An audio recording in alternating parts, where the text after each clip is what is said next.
وہ آئے جب تو عظمت بڑھ گئی دنیا میں انسان کی، وہ آئے جب تو عظمت بڑھ گئی دنیا میں انسان کی، وہ آئے جب تو انسان کو فرشتوں کے سلام آئے۔ خدا شاہد یہ ان کے فیض صحبت کا نتیجہ تھا، خدا شاہد یہ ان کے فیض صحبت کا نتیجہ تھا، شہنشاہ گر پڑے قدموں میں جب ان کے غلام آئے۔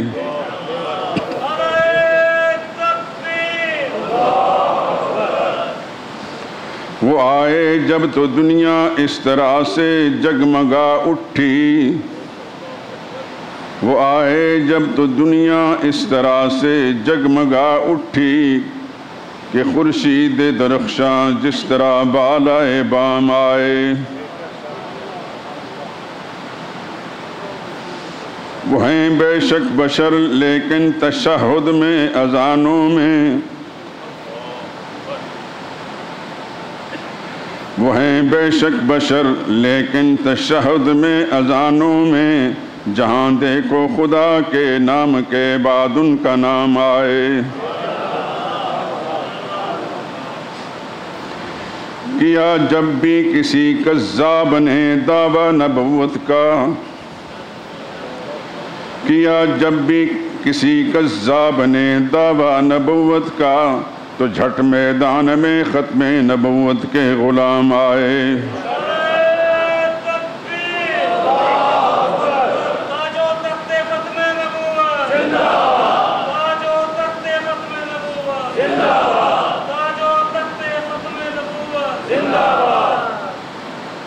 بروز حشر میں جب نفس نفسی کا سما ہوگا، بروز حشر میں جب نفس نفسی کا سما ہوگا، وہاں وہ کام آئیں گے جب جہاں کوئی نہ کام آیا۔ نبی آتے رہے آخر میں نبیوں کے امام آئے، وہ دنیا میں خدا کا آخری لے کر پیام آئے۔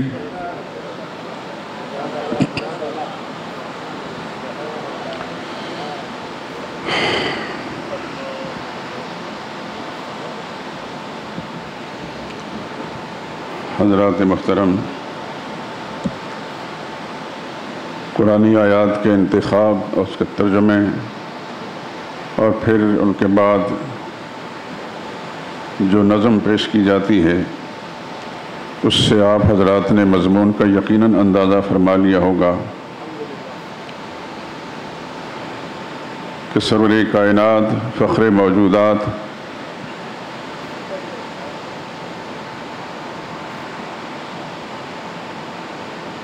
نبی خاتم النبیین، امام الانبیاء والمرسلین، سیدنا محمد رسول اللہ صلی اللہ علیہ وسلم کا ذکر خیر مقصود ہے، اور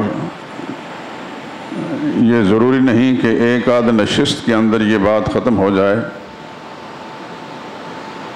جب تک اللہ کی توفیق شامل حال رہے گی ان کا ذکر خیر ہوگا انشاءاللہ العزیز۔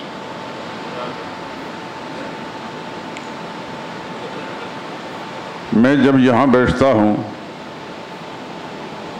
تو اللہ کی شان ہے کہ دل دماغ میں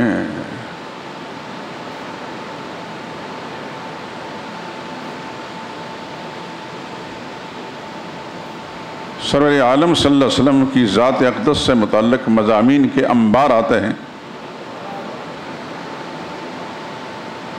فارسی کا وہ شاعر ہے جس نے بڑی خوبصورت بات کہی ہے، ز فرق تاب قدم ہر کجا کے می نگرم، کرشمہ دامن دل میں کشد کی جائیں جاست۔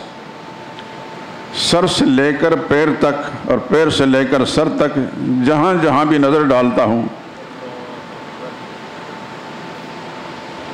تو وہ جگہیں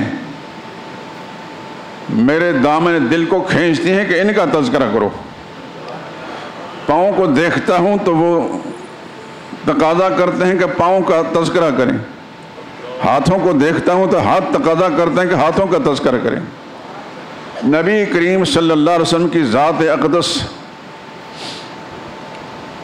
خالق کائنات نے خلاصہ کائنات بنائی ہے. پوری کائنات کا، زمین و آسمان کی ساری مخلوق کا، اولین و آخرین سب کا ایک خلاصہ بنا کر خالق کائنات نے محمد رسول اللہ صلی اللہ علیہ وسلم کو اس دنیا میں بھیجا ہے. کس پہلو سے تذکرہ کیا جائے، کہاں سے تذکرہ کیا جائے؟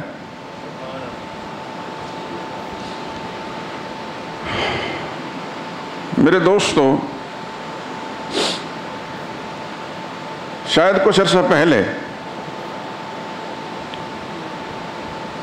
میں نے سرور عالم صلی اللہ علیہ وسلم کے شجرہ نسب سے متعلق کچھ باتیں عرض کی تھیں، اور یہ ہر مسلمان کے لیے جاننا بڑا ضروری ہے.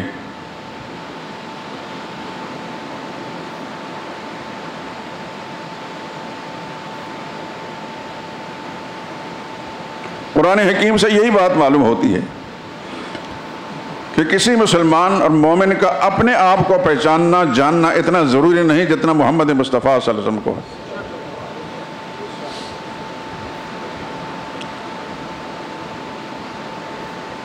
ہمارے بہت سے مسلمان یقیناً اجمالی عقیدت اور محبت پیغمبر کی ذات اقدس کے ساتھ رکھتے ہیں، اس کا انکار نہیں کیا جا سکتا.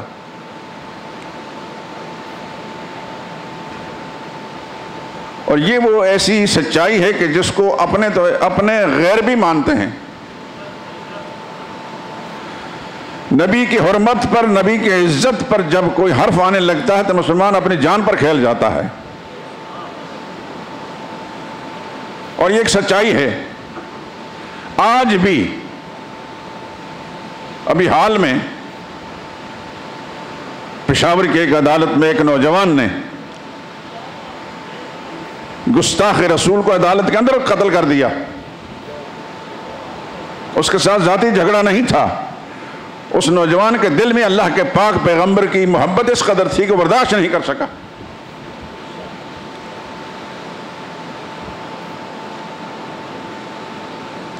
صحابہ کا معاملہ تو بہت ہی عجیب تھا. جنہوں نے انوارات نبوت کو اپنی آنکھوں سے دیکھا تھا، ان کا معاملہ تو بالکل مختلف تھا. ہم تو صدیوں بعد پیدا ہوئے ہیں، لیکن ہر آدمی اپنے آپ کو ٹٹول کر اپنے بارے میں فیصلہ کر سکتا ہے کہ میرا محمد مصطفیٰ صلی اللہ علیہ وسلم کے ساتھ کیا تعلق ہے. میں حضور کی گستاخی، آپ کی بے ادبی، آپ کی توہین برداشت کر سکتا ہوں کہ نہیں؟ مسلمان سب کچھ قربان کر سکتا ہے، نبی کی توہین برداشت نہیں کر سکتا.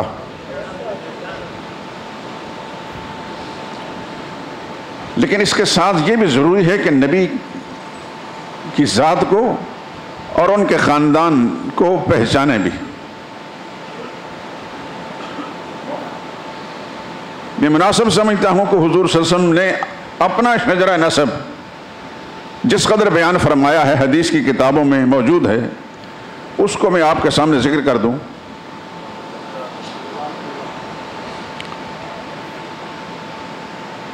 حدیث کی سب سے معتبر کتاب بخاری شریف،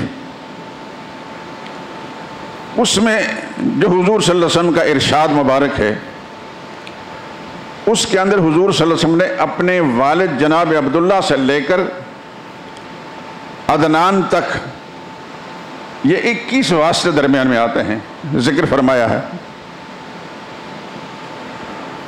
اور اس کے بعد حضور نے فرمایا کذب النصابون، اس کے بعد جو شخص بھی کہتا ہے حضور صلی اللہ علیہ وسلم شجرہ نسب کے بارے میں، جھوٹ بولتا ہے. بہت سارے لوگ ادھر ادھر کی کتابوں سے بہت ساری چیزیں اکٹھی کر کے، مثلا تاریخ کی کتابوں کے اندر کسی میں کچھ لکھا ہے، کسی میں کچھ لکھا ہے، کسی میں کچھ لکھا ہے. آپ حضرات کو چونکہ دنیاوی معاملات دھندوں سے تاریخ کی کتاب پڑھنے کا اتنا موقع نہیں ملتا، ہم طالب علم لوگ ہیں، ہمیں کچھ نہ کچھ پتہ ہے، لیکن ہر ایک دوسرے سے مختلف ہے. تو کسی ایک سلسلے کو یاد کر کے لوگوں پر رعب ڈالنے کے لیے، اپنی علمیت کی دھاک بٹھانے کے لیے بہت سارے اس قسم کے لوگ آپ کو ملیں گے. ہمارے پاکستان کا ایک مشہور مبلغ جو ہر اقتدار کا چمچہ بھی ہوتا ہے اور بائیں پھیلا پھیلا کر حکمرانوں کو ملتا ہے، وہ ذکر کرتا ہے، لوگ سمجھتے ہیں کہ شاید اس سے بڑا عالم کوئی نہیں، طالب علم لوگ جانتے ہیں کہ کیا حقیقت ہے اس کی۔ میں نے اس لیے ذکر کر رہا ہوں کہ حضور صلی اللہ علیہ وسلم کا شجرہ نسب جو خود نبی پاک نے بیان فرمایا وہ عدنان تک ہے، اور اس کے بعد فرمایا کذب النسابون، جو شخص بھی اس کے آگے ذکر کرتا ہے آدم علیہ السلام تک پہنچاتا ہے، جھوٹ بولتا ہے۔ محمد مصطفیٰ صلی اللہ علیہ وسلم کا شجرہ نسب میں ذکر کرتا ہوں۔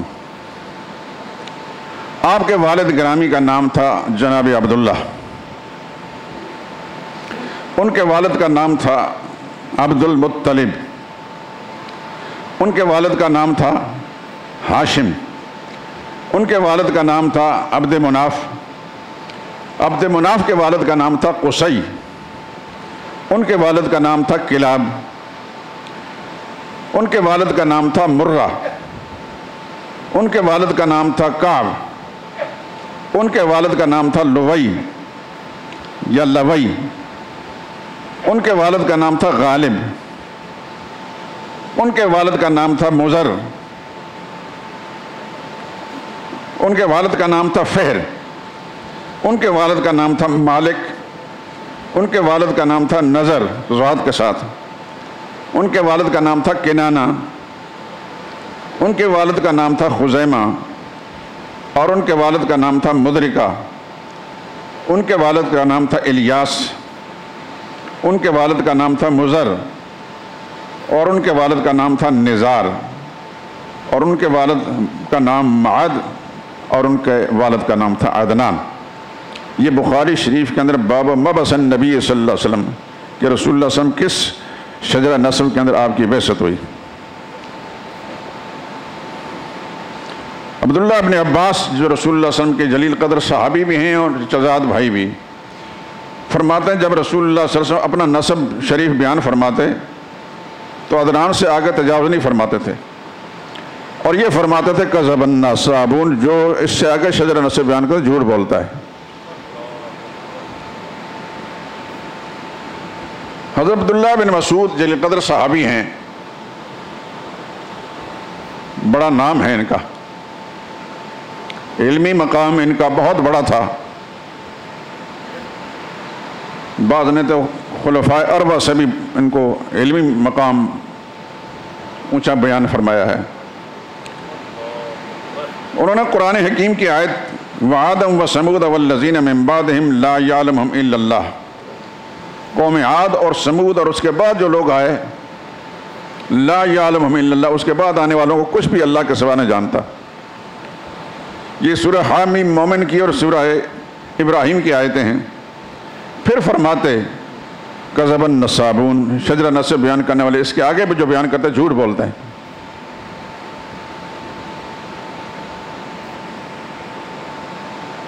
امام مالک جو مدینہ طیبہ کے امام تھے، بہت بڑے فقیہ تھے، امام ابو حنیفہ رحمہ اللہ کے زمانے میں تھے۔ ابو حنیفہ سے ذرا چھوٹے تھے عمر میں، لیکن زمانہ وہی تھا۔ ابو حنیفہ پہلی صدی میں 80 ہجری میں پیدا ہوئے، امام مالک 95 ہجری کے اندر، دار الہجرت مدینہ طیبہ کے اندر۔ بہت بڑے انسان تھے، بہت بڑے انسان۔ صحابہ کے بعد حضور صلی اللہ علیہ وسلم کا ادب و احترام جس انداز سے امام مالک سے منقول ہے، ایسی کوئی مثال نہیں ملتی۔ کہا جاتا ہے کہ امام مالک مدینہ طیبہ میں جوتے پہن کر نہیں چلتے تھے، کیا پتا کہ جہاں میرے پاؤں لگے اس جگہوں کے رسول اللہ صلی اللہ علیہ وسلم کے قدم مبارک لگے ہوں۔ میں بے ادبی سمجھتا ہوں کہ جس جگہ رسول اللہ کے قدم لگے ہوں وہاں میں جوتا پہن کر چلوں۔ اور حدیث کی کتاب جب مسجد نبوی کے اندر پڑھاتے تھے تو شاگرد بڑے بڑے لوگ، بہت بڑے بڑے لوگ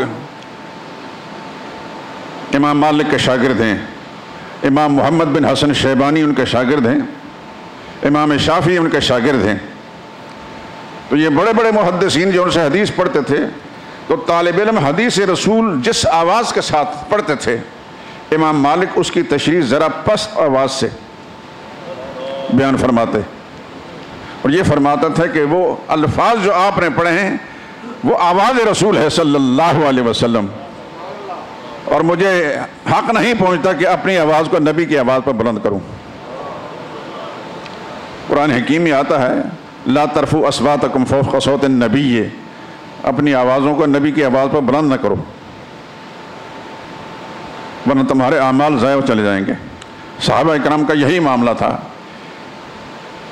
کہ جس آواز سے محمد مصطفیٰ صلی اللہ علیہ وسلم گفتگو فرماتے، صحابہ اکرام سے ذرا پست آواز سے آپ کے ساتھ مکالمہ کرتے، وہ سراپا ادب تھے۔ اللہ سے دعا کریں کہ اللہ ہمیں بھی ادب سکھائے، دین کے تقاضوں کے مطابق اللہ ہمیں ادب سکھائے، دین کا ادب، اہل دین کا ادب۔ دین نے جن جن کا ادب سکھایا ان کا ادب کرنا خدا نصیب فرمائے۔ فرنگی تعلیم کے اندر ادب ہی تو ختم ہوا ہے۔ میرے دوستو، آپ اچھی طرح اس کو سمجھتے ہیں، میں ایک طالب علم ہوں لیکن فرنگی تعلیم سے نہیں، محمد رسول اللہ صلی اللہ علیہ وسلم کی جو تعلیم ہے اس سے مدارس کے اندر پڑھ کر آیا ہوں۔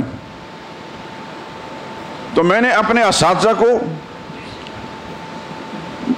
اور اپنے ہم عصر طلبہ کو دیکھا، اور فرنگی تعلیم سے آراستہ اور پیراستہ طلبہ کو بھی دیکھا، زمین و آسمان کا فرق پایا۔ وہاں سراپا ادب دیکھا، مدارس کے طلبہ میں سراپا ادب دیکھا، اور ادھر ادب نام کی کوئی چیز نہیں۔ میں اسی مسجد کے اندر تھا، آپ اخبارات کے ذریعے سے پڑھا، آپ حضرات کو بھی یاد ہوگا یا نہیں یاد، میں یاد کرا دیتا ہوں۔ پنجاب یونیورسٹی کے کچھ طلبہ نے اپنے پرنسپل کو مارا۔ یہ ادب ہے؟ کبھی سنا ہے کبھی کسی کتاب میں پڑھا ہے کہ دینی مدارس کے طلبہ نے اپنے استاد کو مارا ہو؟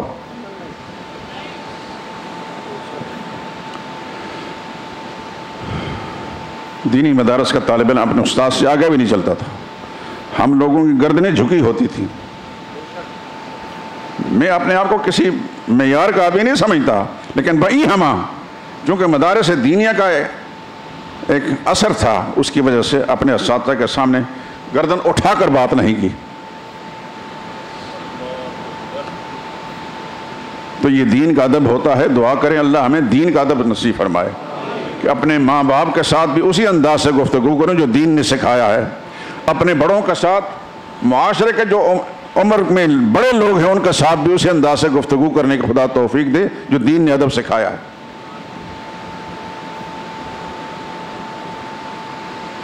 ماں باپ تو خیر بڑی چیز ہیں، دینی ادب کا تقاضا یہ ہے کہ اپنے بڑے بھائی یا بڑے بہن کے ساتھ بھی لوگ اکڑ کر بات نہیں کرتے۔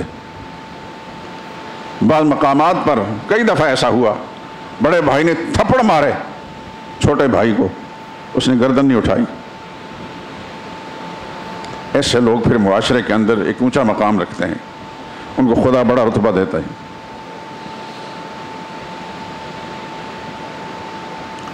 اللہ ہمیں دین کا ادب سکھائے، اور دین کا سکھایا ہوا جو ادب ہے جس جس مقام پر ہے اللہ تعالیٰ اس کو اختیار کرنے کی توفیق نصیب فرمائے۔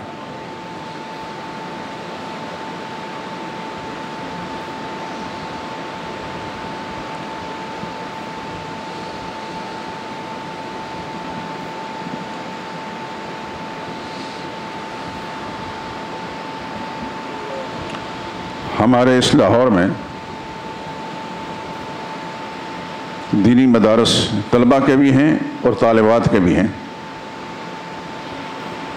میری بچیاں ایک مدرسے میں پڑھتی رہیں، گلشن راوی میں، مولوی اویس، خدا ان کو سلامت رکھے۔ تبلیغی جماعت کے ساتھ بھی ان کا تعلق ہے، لیکن ان کے مدرسے پورے شہر کے اندر ہیں۔ اتنا ادب ان کے مدرسے کے اندر طالبات کو سکھایا جاتا ہے، اور اتنی اخلاقی تربیت ہوتی ہے کہ تھوڑے ہی عرصے کے اندر بچیاں جو ہیں صالح اور پارسا ہوتی ہیں۔ مجال ہے کہ کسی لڑکی کا کوئی ہاتھ بھی دیکھے، دستانے پہن کر جاتی ہیں۔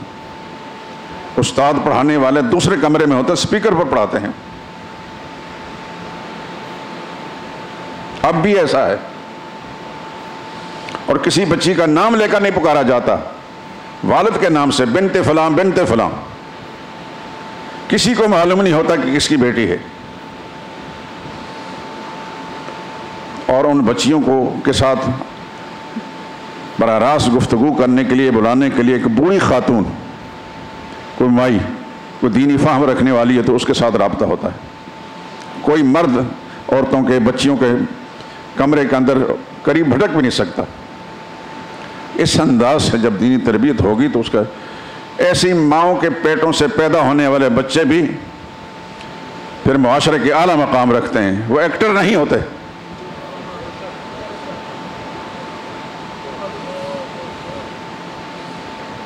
خدا سے دعا کریں کہ خدا بند قدوس ہمارے معاشرے کے اندر سب مرد و زن کو، ہماری مسلمان بچیوں کو دین کا ادب نصیب فرمائے۔ ماں باپ کو خدا اس بات کی توفیق دے کہ انہوں نے مر کر خدا کے سامنے جانا، اور خدا نے پوچھنا ضرور ہے تم نے اولاد کی تربیت کیسے کی تھی، کیا سکھایا تھا ان کو، ان کی دنیا بنانے کے لیے اپنی آخرت کیوں بگاڑی ہے۔ آج ہمارے معاشرے کے اکثریت کا یہ عالم ہے کہ اپنی اولاد کی دنیا بناتے ہیں ہم، لیکن اس انداز سے بناتے ہیں کہ اپنی آخرت برباد کر دیتے ہیں۔ ان کی دنیا بنائیں اس انداز سے کہ دنیا بھی بنے، آخرت بھی بنے، اور اپنی آخرت بھی نہ بگڑے۔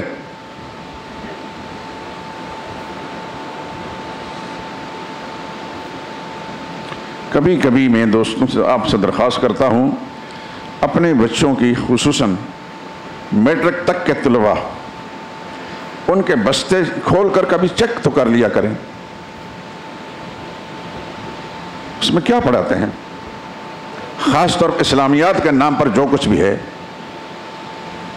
برسوں پہلے کی بات ہے جب کچھ خیر تھی، اس وقت بھی مایوسی تھی، اب تو اللہ ہی جانتا ہے۔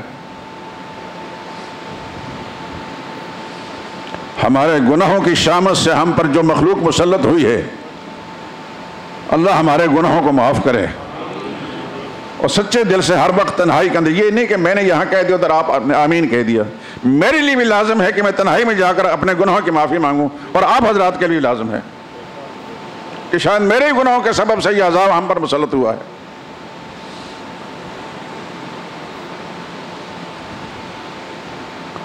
یہ پہلی مرتبہ پاکستان کے اندر پہلی مرتبہ ہے جہاں قادیانیت مکمل طور پر اقتدار و اختیار کے اندر ہے، اور رفض بھی، شیعہ اور قادیانی مل کر اس ملک اقتدار پر قابض ہیں۔ اور یہی دور آپ نے دیکھا ہے کہ کھلم کھلا سڑکوں کے اوپر نکل کر ابوبکر صدیق کو گالیاں بکی گئی ہیں، دیگر صحابہ اکرام کو گالیاں بکی گئی ہیں، ازواج مطہرات پر لعنت کی گئی ہے۔ کوئی ایک بدبخت بھی ایسا نہیں ہے کہ جس کو حکومت نے اپنے گرفت میں لیا ہو۔ جب انہی کی ایما پر سب کچھ ہوگا، انہی کے اشاروں پر سب کچھ ہوگا، تو پھر کیوں گرفت میں لیں گے؟ یہ بہت برا وقت ہے میرے دوستو۔ خدا جانتا ہے کہ ہمارا انجام کیا ہوگا، ہماری نسلیں کیا حال دیکھیں گی۔ ہم زندہ ہیں، نبی کی توہین ہو رہی ہے، ہم زندہ ہیں، صحابہ کی توہین ہو رہی ہے، ہمارے ملکوں میں، ہمارے شہروں کے اندر، ہماری سڑکوں پر۔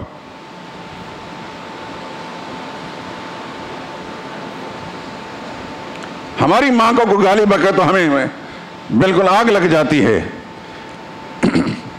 اور جو امہات المومنین عائشہ صدیقہ کو کوئی گالی بکتا ہے، کوئی بھونکتا ہے، ٹس سے مس نہیں ہوتے۔ آپ کا یہ دجالی میڈیا، خدا کی اربوں لعنتیں ہیں ان پر، اپنے مقاصد کے لیے تو سب کچھ کرتے ہیں، دین کی آبرو کے لیے، صحابہ کی آبرو کے لیے، امہات المومنین آبرو کے لیے کچھ بھی نہیں لکھتے۔ سچ یہ ہے کہ ہمارے اعمال کی شامت سے ہر طرف سے ہم کو عذاب نے گھیر رکھا ہے۔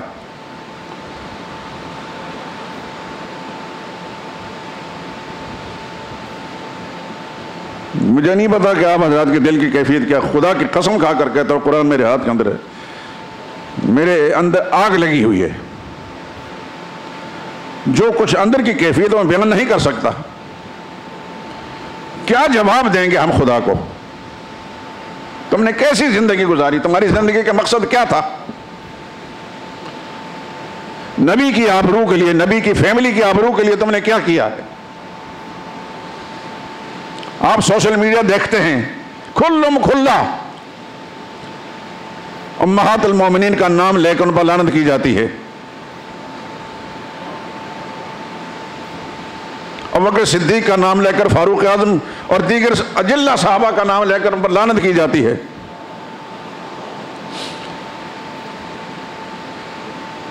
جہاں تک مجھے یاد ہے اس دور سے پہلے ادوار کے اندر اس طرح نہیں تھا۔ اگر کوئی لعنتی ایسا کرتے بھی تھے تو چوری چھپ کرتے تھے، اس واسطے کہ ان کا گرفت کا، مواخذے میں آنے کا اندیشہ ہوتا تھا۔ اب تو ان کو کھلی چھٹی مل گئی۔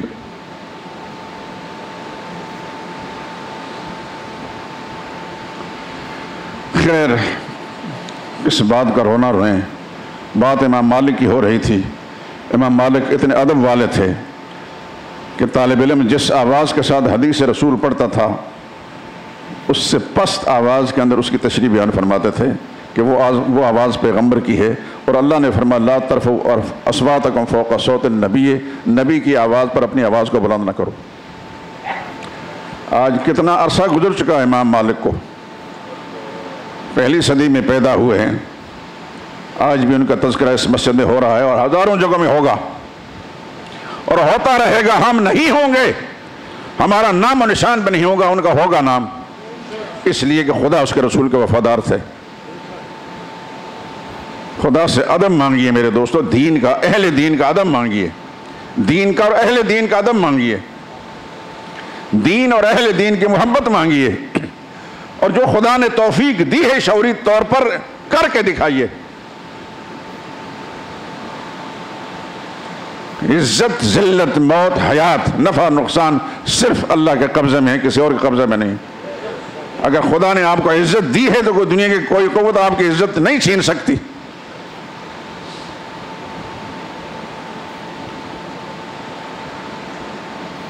یہ اندیشہ بھی نہ کیجئے کہ مجھے مالی نقصان ہو جائے گا، نہیں۔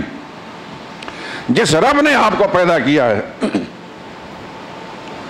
جس نے اس وقت آپ کو روزی دی جب اس دنیا میں نہیں آئے تھے، بول نہیں سکتے تھے، ہل نہیں سکتے تھے، احتجاج نہیں کر سکتے تھے، جو رزق روزی کے انتظام آپ کے لیے وہاں کر رہا تھا، اس دنیا میں بھیج کر سارے اسباب و وسائل دے کر آپ کو بھوکا کیوں رکھے گا؟ لیکن اپنی دنیا و مفادات بچانے کی خاطر اپنے ایمان کا سودا مت کیجیے۔ جہاں دیکھتے ہیں آپ کہ نبی کی عزت و آبرو پر حرف آتا ہے، اپنا صدائے احتجاج بلند کیجیے۔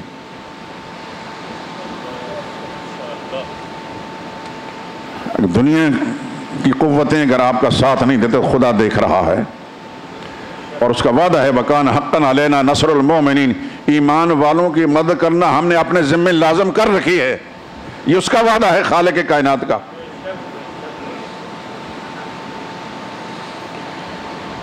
قرآن حکیم کی جو آیت میں نے تلاوت کی ہے، اس کے پس منظر میں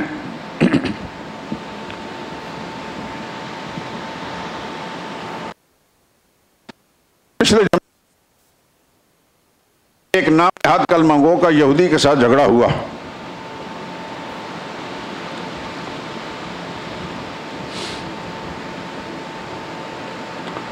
کلمہ گو کہنے لگا یہودی کو کہ تمہارے پادری سے، کعب بن اشرف تمہارا لیڈر ہے، اس سے فیصلہ کراتے ہیں۔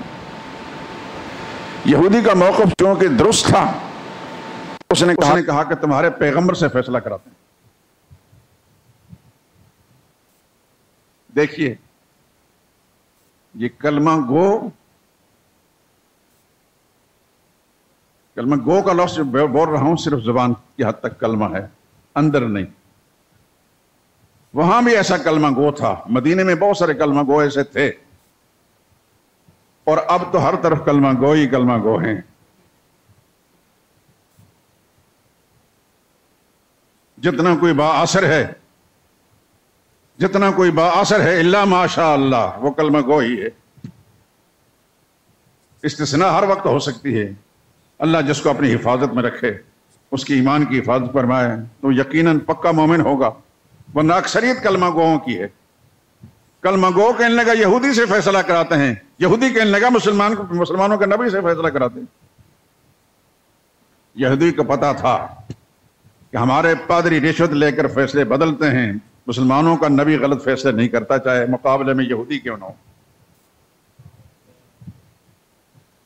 یہ ہوتی ہے سچائی۔ چنانچہ حضور صلی اللہ علیہ وسلم کی خدمت میں پہنچے، رسول اللہ نے دونوں کے بیانات سنے، حضور سمجھ گئے کہ یہودی سچا ہے، یہ کلمہ گو جھوٹا ہے، یہودی کے حق میں فیصلہ ہو گیا۔ اب وہ کلمہ گو جو ہے چونکہ جھوٹا تھا، بے ایمان تھا،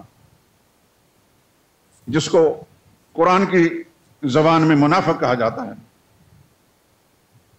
اس کو حضور کے فرمان پر، رسول اللہ کے فیصلے پر تسلی نہیں ہوئی، باہر نکل کر یہودی سے کہنے لگا چلو مدینہ کا جو حاکم ہے اس سے فیصلہ کراتے ہیں۔ اس وقت حضرت عمر حضور کے حکم کے مطابق لوگوں کے جھگڑوں کے فیصلے کراتے تھے۔ اس نے شرم دلائی کہ تمہیں شرم آنی چاہیے کہ کلمہ بھی پڑھتے ہو اس نبی کا اور اس کا فیصلہ نہیں مانتا ہے۔ کہنے لگا نہیں چلتے ہیں وہاں۔ یہودی بھی گیا ساتھ۔ یہودی نے پہنچتے ہی حضرت عمر سے کہا کہ ہماری بات سننے سے پہلے یہ بات سن لیں کہ یہی جھگڑا لے کر تمہارے پیغمبر کے پاس بھی ہم گئے تھے، انہوں نے فیصلہ میرے حق میں دیا ہے، یہ شخص نہیں تسلیم کرتا، اب اس سے پوچھ لیں۔ حضرت عمر نے پوچھا اس سے، ہم واقعتاً ایسا ہوا؟ نے کہا ہاں جی ایسا ہی ہوا ہے، لیکن ہم آپ کے پاس آئے۔ انہوں نے کہا اچھا، لیکن کہنے لگا بیٹھو انتظار کرو۔ سیدنا فاروق اعظم رضی اللہ تعالیٰ عنہ اپنے گھر گئے اور اپنی تلوار لی اور آتے ہی اس کلمہ گو کی گردن اڑا دی۔ اس کے خاندان میں کوہرام مچ گیا۔ انہوں نے رسول اللہ صلی اللہ علیہ وسلم سے احتجاج کیا، حضرت عمر پر قتل کا مقدمہ دائر کر دیا۔ تو خدا بھی تو بے خبر نہیں ہے نا۔ اللہ نے پھر قرآن کریم سورہ نساء میں آیتیں نازل فرمائیں، جس کا یہ حصہ ہے جو میں نے تلاوت کی۔ انہوں نے بڑے پینترے بدلے، ہیلے بہانے کیے کہ ہم نبی کے فیصلے کا انکار کرنے نہیں گئے تھے، ہم اس لیے گئے تھے کہ کوئی مصالحت کی شکل نکال لیں۔ انہوں نے قتل کر دیا۔ اللہ نے صاف لفظوں میں فیصلہ فرما دیا کہ جھوٹ بولتے ہیں، ان نبی کے فیصلے کو نہیں مانا۔ پھر آخر فلا وربک لا فلا یؤمنون وربک لا یؤمنون، ان کا ایمان نہیں ہے، تیرے رب کی قسم یہ ایمان نہیں ہے، یہ مسلمان نہیں ہیں۔ حتی یحکموک فیما شجر بینہم، جب تک اپنے جھگڑوں میں میرے پیغمبر آپ کو منصف نہ بنا لیں، آپ سے فیصلہ نہ کرا لیں اپنے جھگڑوں کے اندر، اور پھر آپ جو فیصلہ کریں اس کو دل و جان سے تسلیم نہ کریں کہ یہ مومن نہیں ہے۔ اللہ نے یہ آیت نازل فرما کر فاروق اعظم کا معاملہ صاف کر دیا۔ اس موقع پر فاروق اعظم کو حضور صلی اللہ علیہ وسلم نے یہ لقب دی، بعض مفسرین نے لکھا کہ انت الفاروق، ان کو فاروق اعظم جو کہا جاتا ہے، نام تو عمر تھا، انہوں نے ہر موقع پر اس انداز سے فیصلے کیے۔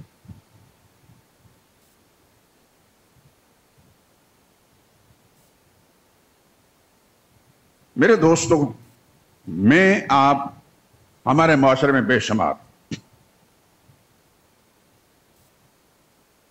مسلمان کہلاتے ہیں، کلمہ گو ہیں۔ کیا ہم رسول اللہ صلی اللہ علیہ وسلم کی ہر بات مانتے ہیں؟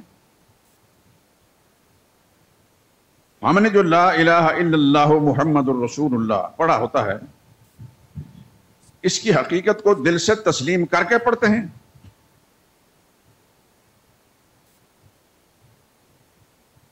خوشی کے معاملات، غمی کے معاملات، اپنا کاروبار، تجارت، لین دین، بے و شراء، کھانا پینا، اوڑھنا بچھونا، سونا جاگنا، یہ سارے معاملات میں قدم قدم پر ہم محمد رسول اللہ کی تعلیمات کو سامنے رکھ کر یہ کام کرتے ہیں۔ ہر آدمی خود اپنے بارے میں فیصلہ کر سکتا ہے کہ اب تک میرا معاملہ تو ایسا نہیں رہا، میں تو قدم قدم پہ مصلحتوں کا شکار رہا، کبھی بیوی کا خیال رہا، کبھی بچوں کا خیال رہا، کبھی خاندان کے لوگوں کا خیال رہا، کبھی معاشرے کا خیال رہا۔ وہ کیا کہے گا، وہ کیا کہے گا، وہ کیا کہے گا۔ یہ کبھی نہیں سوچا کہ اللہ کیا فرمائیں گے، نبی کیا فرمائیں گے.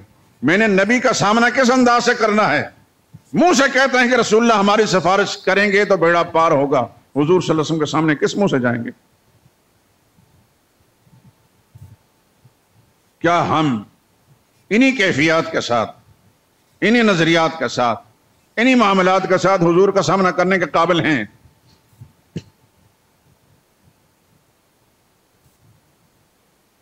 اللہ اکبر. رہ رہ کر پھر انسان کے سامنے آئیڈیل مخلوق جو ہے پیغمبر کا تربیت یافتہ صحابہ کرام نظر آتے ہیں. حضور صلی اللہ علیہ وسلم نے ایک صحابی حضرت حذیفہ رضی اللہ تعالیٰ عنہ کو کسریٰ کے پاس بھیجا. جانتے ہیں کسریٰ کون تھا؟ ایران کا حکمران تھا. یہ فارس کہلاتا تھا. فارس کا حکمران کسریٰ تھا. اس زمانے میں دو بڑے حکمران تھے، ایک فارس والے جس کا لیڈر کسریٰ تھا، اور دوسرے روم والے جس کا لیڈر قیصر تھا. رومی جو ہے وہ عیسائی تھے، اور یہ فارس والے مجوسی تھے، آتش پرست، آگ پوجنے والے. نبی کریم صلی اللہ علیہ وسلم نے حضرت حذیفہ کو بھیجا سفیر بنا کر کسی کام کے لیے. تو کسریٰ نے اپنے مخبوط الحواس ہونے کا ثبوت دیتے ہوئے صحابہ کرام کو مرعوب کرنے کے لیے اس نے بڑی شاندار قسم کی دعوت کا انتظام کیا، اور اس کے تمام ارکان دولت اور کابینہ ان کو بلایا، اور رسول اللہ صلی اللہ علیہ وسلم کو تربیت یافتہ یہ درویش صحابی بھی وہاں موجود تھے. جب کھانا کھانے لگے تو سرور کائنات صلی اللہ علیہ وسلم کی یہ تعلیم ہے، میرے لیے اور آپ کے لیے بھی ہے. کھانا کھاتے وقت کوئی لقمہ نیچے گر جائے، روٹی کا ٹکڑا نیچے گر جائے، اس کو اٹھا کر پھینکنا نہیں، صاف کر کے اس کو منہ میں ڈالو. حضور کا تربیت یافتہ کھانا کھاتے وقت کچھ چیز ان سے گر گئی، انہوں نے نیچے زمین سے اٹھا کر صاف کر کے منہ میں ڈالی. کسی نے کون نہیں ماری کہ اس علاقے میں تو اس کو معیوب سمجھا جاتا ہے. یہ کسریٰ کے دربار میں آپ بیٹھے ہیں.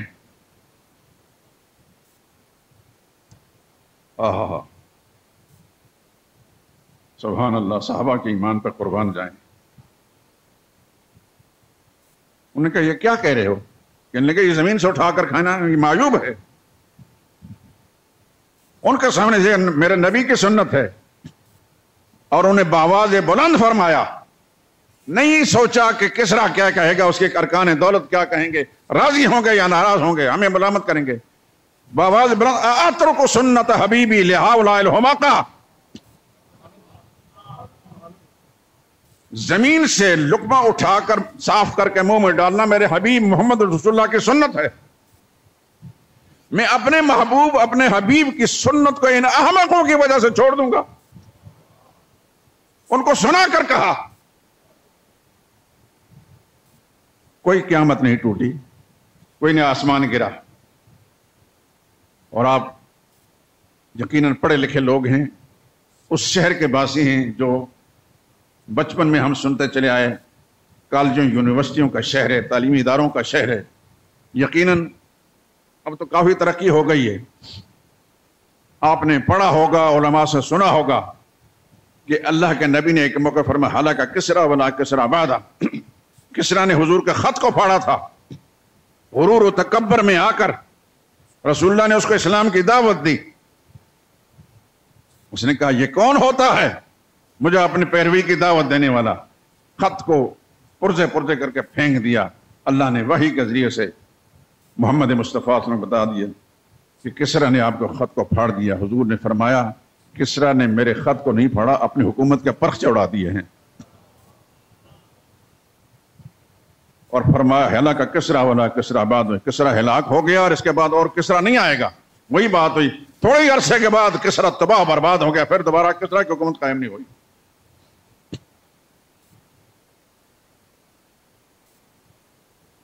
لیکن صحابی رسول جو فوج لے کر نہیں گئے تھے،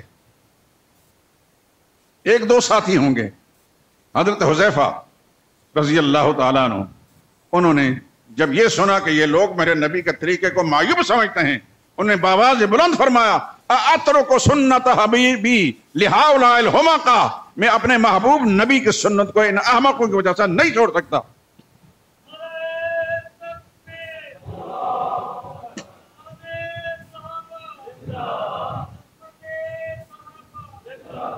یہ تذکرے صرف کہانی کے طور پر نہیں کیے جاتے دوستو، اپنے ایمان اور یقین کو درست کرنے کے لیے کیے جاتے ہیں۔ ہم صحابہ کا نام لیتے ہیں، ہم نبی کا نام لیتے ہیں، کبھی سوچا ہے کہ صحابہ کا نام لیتے وقت ان کا طریقہ بھی ہم اختیار کرتے ہیں؟ رسول اللہ صلی اللہ علیہ وسلم کی محبت کے ہم دم بھرتے ہیں، حضور صلی اللہ علیہ وسلم کے طریقوں کو اپناتے ہیں، زندگی کے ہر شعبہ حضور کا طریقہ ہم نے اپنایا ہوتا ہے۔ سب سے پہلے دیکھیں کہ ہمارے چہرے رسول اللہ صلی اللہ علیہ وسلم کی سنت کے مطابق ہیں۔ کیا ہم نے کوئی گارنٹی لے رکھی خدا سے کہ نہیں ابھی کچھ مہلت ہے، اس کے بعد ہم داڑھی رکھ لیں گے، پھر جائیں گے تو حضور صلی اللہ علیہ وسلم سامنے ہوگا، پھر شرمندگی نہیں ہوگی؟ میری درخواست ہے آپ حضرات سے، اس کو اپنی توہین نہ سمجھیں، یہ میرے لیے بھی ہے اور آپ کے لیے بھی ہے، ہر مسلمان کے لیے۔ اگر رسول اللہ نے اپنا رخ انور پھیر لیا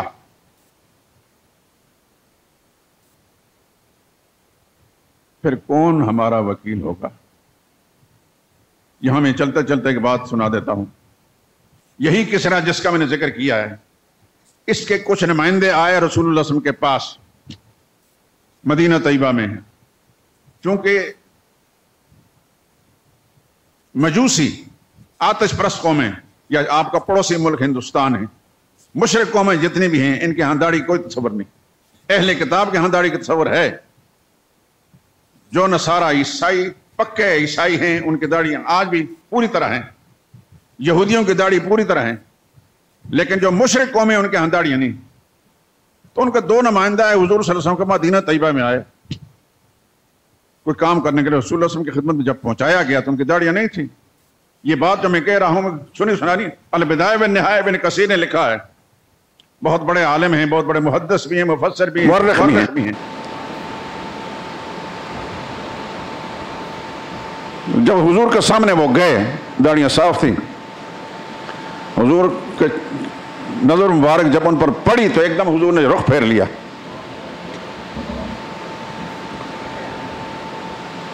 یہ ایک حقیقت ہے۔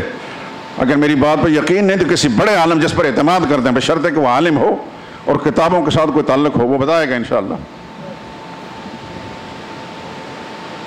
رسول اللہ نے رخ پھیر لیا ہم سے، حالانکہ وہ غیر مسلم تھے، مسلمان بھی نہیں تھے۔ حضور نے فرمایا تم سے بات نہیں کرنا چاہتا۔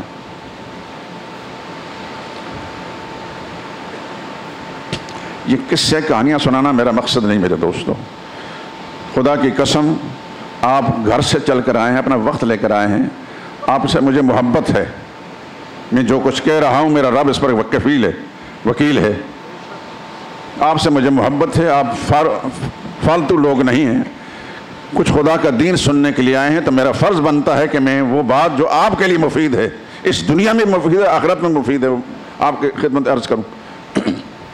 آپ میرے دوست ہیں، میرے محبوب ہیں، لیکن آپ جانتے ہیں کہ انسان بعض اوقات کھری گل اپنی اولاد سے بھی کرتا ہے، بھائی سے بھی کرتا ہے۔ آپ میرے بھائی ہیں، میں نے اور آپ نے جانا ہے دوستو، خدا کے سامنے جانا ہے، اور یہ اس عقیدے کے ساتھ یہاں بیٹھے ہوئے ہیں کہ ہماری سفارش محمد رسول اللہ نے کرنی ہے تو بیڑا پار ہوگا، ہے کہ نہیں؟ یا کسی کو انکار ہے؟ تو رسول اللہ صلی اللہ علیہ وسلم کی سفارش، آپ کی شفاعت کا حقدار بننے کے لیے ہمیں یہیں سے تیاری کرنی ہوگی۔ میں یہاں درس دیا کرتا تھا، کئی سال پرانی بات ہے، کچھ عرصے سے درس رکا ہوا ہے، آپ سے درخواست ہے، میں ہاتھ جوڑ کر درخواست کرتا ہوں دعا کریں کہ درس دوبارہ جاری ہو جائے۔ ہمارے درس میں ایک بزرگ بیٹھے جو بہت بڑے افسر ریٹائر ہوئے تھے، یہاں اچکریم بخش سے ساتھ ایک گلی میں ان کا گھر تھا، نذیر احمد وفا مرحوم، بالکل کلین شیو تھے، جن الٹے اس طرح سے انہوں نے جڑ سے داڑھی نکالی ہوتی۔ ہمارے ایک ساتھی تھے اسلام صاحب مرحوم اللہ جنت نصیب کرے، انہوں نے ایک دفعہ ان کو کہا وفا صاحب آپ معمر آدمی ہیں میری طرح، تو داڑھی رکھ لیں تو کتنا اچھا ہوگا۔ انہوں نے ان کو ڈانٹ دیا۔ بڑا افسر ہو نا، جو بڑے عہدے پر کنزرویٹر ریٹائر تھے، تو اس کو پھر گمانڈ بھی اسی درجے میں ہوتا ہے کہ یہ کون ہوتا ہے چھوٹا آدمی سے بات کرنے والا۔ مجھے بتا دیا اسلام صاحب مرحوم نے کہ یہ اس طرح داڑھی کے نام سے نفرت کرتے ہیں۔ میں نے ان کو کچھ نہیں کہا، میں نے البتہ قرآن کریم کی آیات کے اندر جہاں جہاں رسول اللہ صلی اللہ علیہ وسلم کے اتباع کا مسئلہ اس کو تھوڑا سا پھیلا کر بیان کیا، اور ضمناً داڑھی کا ذکر آ گیا، تو وہ اپنے اس انکار والے موقف پر قائم نہ رہ سکے۔ مجھے کہنے لگے اس موضوع پر کوئی کتاب بھی ہے آپ کے پاس؟ میں نے کہا جی ایک نہیں، درجوں کتابیں آپ کا دے سکتا ہوں۔ 2-3 کتابیں میں نے ان کو دی، الحمدللہ العظیم۔ انہوں نے داڑھی رکھی، بڑی خوبصورت داڑھی رکھی، سر پر پھر کراکلی ٹوپی پہننے لگے، دنیا سے چلے گئے۔ خدا ان کو جنت کا اعلیٰ درجات نصیب فرمائے۔ ہماری کوشش یہ ہوتی ہے کہ اپنے مسلمان بھائیوں تک بات پہنچائیں۔ دوستو، میں نے دیکھا، آپ نے دیکھا، کسی اور نے دیکھا، یہ کوئی معیار نہیں۔ معیار یہ ہے کہ جس کا دیکھنے کا اعتبار ہے، اور وہ ہے محمد رسول اللہ کا صلی اللہ علیہ وسلم۔ خدا دیکھ کر خوش ہو جائے، خدا کا نبی دیکھ کر خوش ہو جائیں، یہ دیکھنا معتبر ہے۔ میں دعا کرتا ہوں کہ خدا مجھے بھی ایسا بنا دے اور آپ کو ایسا بنا دے کہ خدا کا نبی دیکھ کر ہمیں خوش ہو جائیں۔ تو نبی پر ایمان کا تقاضا یہ ہے کہ اپنے پوری زندگی قدم سے لے کر سر تک سرور عالم صلی اللہ علیہ وسلم کے طریقے کے مطابق بنانے کی کوشش کریں، اور تنہائیوں میں خدا سے دعا بھی کریں، یا اللہ مجھ سے جو کمی کوتاہی ہو رہی ہے تو اصلاح فرما دے۔ کوئی وجہ نہیں کہ خدا سے مانگیں تو خدا ہماری بات کو نہ مانے۔ وہ کس کی بات مانے گا؟ اجیب دعوت الداعی اذا دعان، اس نے وعدہ کیا ہے دعا کرنے والے کی دعا کو میں قبول کرتا ہوں جب بھی دعا کرتا ہے۔ یہ اس کا وعدہ ہے قرآن کریم کے اندر۔ میں اور آپ جب دعا کریں گے تو خدا بند قدوس ضرور ہماری دعاؤں کو سنے۔ شرط یہ ہے کہ وہ دعا دل کی گہرائی سے نکل گئی۔ یا اللہ ہمارے اندر جو کمیاں کوتاہیاں ہیں، ہم نے اپنے غفلتوں سے کمیاں پیدا کر دیں، اے اللہ ہماری اصلاح فرما دے۔ یقیناً میرا رب اصلاح فرما دے گا انشاءاللہ۔ موت کے وقت بھی، یہ تو آپ حدیث کے مضامین سن ہی چکے ہوں گے، فرشتے روح نکالتے وقت بھی ان کو بڑے اکرام کے ساتھ، اعزاز کے ساتھ روح نکالتے ہیں۔ ایک کافر اور منافق کی روح اس انداز سے نکالی، یضربون وجوہہم وادبارہم، اس وقت پاس بیٹھے لوگوں کو پتہ نہیں چل رہا ہوتا، ایک کافر یا منافق مر رہا ہوتا ہے، خدا کا فرشتے ان کے پیٹھوں پر بھی مار رہے ہوتے ہیں، ان کے چہروں پر بھی تھپڑ مار رہے ہوتے ہیں، اور اس انداز سے سختی کے ساتھ ان کی روح نکلتی ہے جس طرح کسی زندہ جانور کی کھال کو ادھیڑا جائے۔ زندہ جانور کی کھال کو ادھیڑتے وقت جو اس کو تکلیف ہوتی ہے، کافر و منافق کی روح اس انداز سے نکلتی ہے۔ اور ایک مومن دعا کرے خدا مجھے اور آپ کو ایسا بنا دے، اللہ ہمیں ایسا بنا دے۔ ان کی روح اتنی روانی سے آسانی سے نکلتی، جیسا مشکیزے کا منہ کھولتے ہیں تو پانی آسانی سے نکل جاتا، ذرا کوئی سختی نہیں ہوتی، اور اکرام و اعزاز کے ساتھ فرشتے جو ہے استقبال کر کے اس کو لے جاتے ہیں۔ اللہ اپنی رحمت کے ساتھ ہمیں ایسا بنا دے کہ محمد مصطفیٰ صلی اللہ علیہ وسلم کے رنگ میں رنگے جائیں ہم، صرف نام کے مسلمان نہ ہوں۔ صدقے یا رسول اللہ تو اپنے انگوٹھے چوم لینے، اس سے کچھ نہیں ہوتا۔ پوری زندگی نبی کے نقش قدم پر بنانے سے نبی پر ایمان مکمل ہوگا۔ لا الہ الا اللہ محمد رسول اللہ جب کہتے ہیں تو یہ محمد رسول اللہ معتبر تب ہوگا پاؤں سے لے کر ناخن سے لے کر سر کی چوٹی تک پورے شعور کے ساتھ ہم دیکھیں کہ ہمارے آقا صلی اللہ علیہ وسلم کی پاکیزہ تعلیمات اس سلسلے میں کیا ہے۔ میرے دوستو، خدا گواہ ہے، اللہ کی قسم کھا کر کہتے ہیں قرآن میرے ہاتھ کے اندر ہے، میں پوری ہمدردی کی ضرورت سے بات کر رہا ہوں، کسی پر کوئی طنز نہیں۔ طنز کرنا ویسے بھی غلط موقف ہے، مسلمان کا کام طنز کرنا نہیں، مسلمان کا کام ہمدردی کی بات کرنا ہے۔ میں آپ کے ساتھ ہمدردی کی بات کر رہا ہوں، ہو سکتا ہے کہ میری بات سمجھانے کے اندر کوئی کمی واقع ہو جائے، اللہ اس کی اصلاح فرما دیں، لیکن جذبہ میرا یہی ہے، نیت میری یہ ہے کہ میرے سامعین، میرے دوست احباب آنے والے، ان کو پوری بات پہنچ جائے اور یہ اپنے آپ کو محمد رسول اللہ صلی اللہ علیہ وسلم کی سنتوں کے اندر ڈھال لیں۔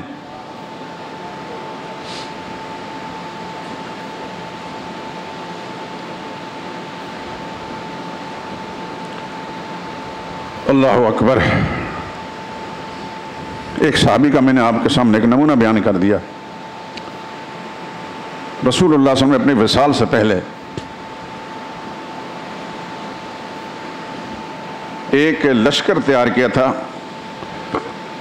اسامہ بن زید رضی اللہ تعالیٰ عنہ کی قیادت میں 20 سال کے نوجوان تھے. یہ زید بن حارثہ جو رسول اللہ صلی اللہ علیہ وسلم نے بیٹے کے طور پر ان کو پالا تھا, لوگ ان کو زید بن محمد کہتے تھے, انہی کے بیٹے تھے حضرت اسامہ. مدینہ طیبہ سے رسول اللہ صلی اللہ علیہ وسلم نے ایک لشکر بڑے بڑے صحابہ کرام ان کی کمان میں دیے, لیکن حضور صلی اللہ علیہ وسلم کا حیات طیبہ کا آخری ٹائم تھا تقریباً. لشکر اسامہ روانہ ہوا, مدینہ طیبہ سے تھوڑے سے فاصلے پر پہنچا کہ حضور صلی اللہ علیہ وسلم کا وصال ہو گیا. اطلاع پہنچ گیا ان کو, وہاں سے واپس ہو گئے وہ. رسول اللہ صلی اللہ علیہ وسلم کی تجہیز و تکفین کے بعد پھر سیدنا صدیق اکبر کو جب خلافت کے منصب بٹھایا گیا تو انہیں فرمایا کہ رسول اللہ نے جس لشکر کو روانہ کیا تو وہ لشکر جائے گا. آپ سن چکے ہیں, علماء سے پڑھا بھی ہوگا کہ حضور کی وصال کے ساتھ بہت بڑی آزمائش مسلمانوں پر آئی تھی. مدینہ طیبہ کے ماحول کے اندر منکرین زکوٰۃ دینے کا انکار کر دیا, کچھ لوگ مرتد ہو گئے, یعنی بڑی مصیبت آئی مسلمانوں پر. نازک وقت تھا. اس وقت یہ مسئلہ پیدا ہوئی بعض صحابہ کرام فاروق اعظم جیسے لوگوں کو کہ ابھی اس لشکر کو روانہ نہ کیا جائے. مگر حضور کے منصب پر جو آدمی بیٹھا تھا, ذہن میں تازہ کیجیے, سیدنا صدیق اکبر, سب کہیں رضی اللہ تعالیٰ عنہ. میری بات یاد ہوگی آپ میں, آدم کی اولاد میں انبیاء کے بعد اتنا بڑا انسان خدا نے نہیں بنایا. اگر اس کی پوری زندگی کے ایک ایک لمحہ پیش نظر رہے, کتنا نازک وقت ہے.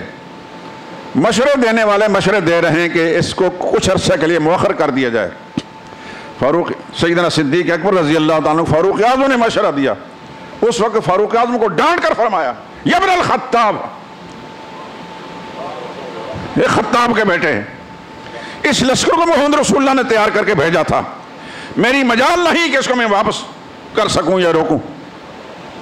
یہاں تک فرمایا کہ مدینہ طیبہ کے اندر کوئی اور انسان نہ رہے, جنگل کے کتے اور بھیڑیا آ کر ابوبکر کے جسم کو نوچ کھائیں, مجھے یہ گوارا ہے, لیکن رسول اللہ کا فیصلے کو بدلنے گوارا نہیں ہے.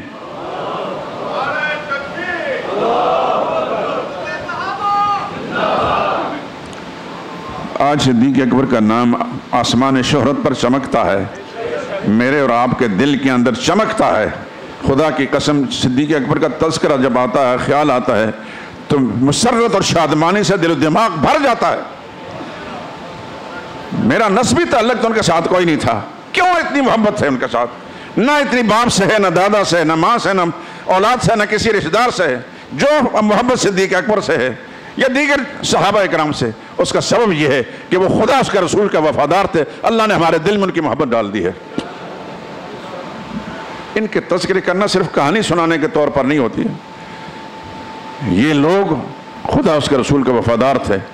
اللہ کے نبی نے جو فیصلہ کیا پھر ادھر ادھر مڑ کر نہیں دیکھا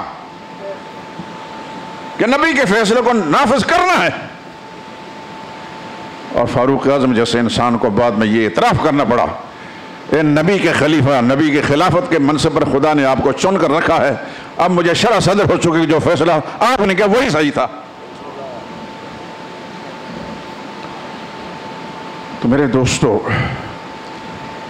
ذکر چھڑا ہے سرور عالم صلی اللہ علیہ وسلم کی ذات اقدس کا, ان کی اتباع کا, ان کی اطاعت کا. من یطع الرسول فقد اطاع اللہ. اللہ قرآن میں فرماتا ہے جس نے رسول کی اطاعت کی, رسول کی بات مان لی, اسی نے خدا کی بات مانی.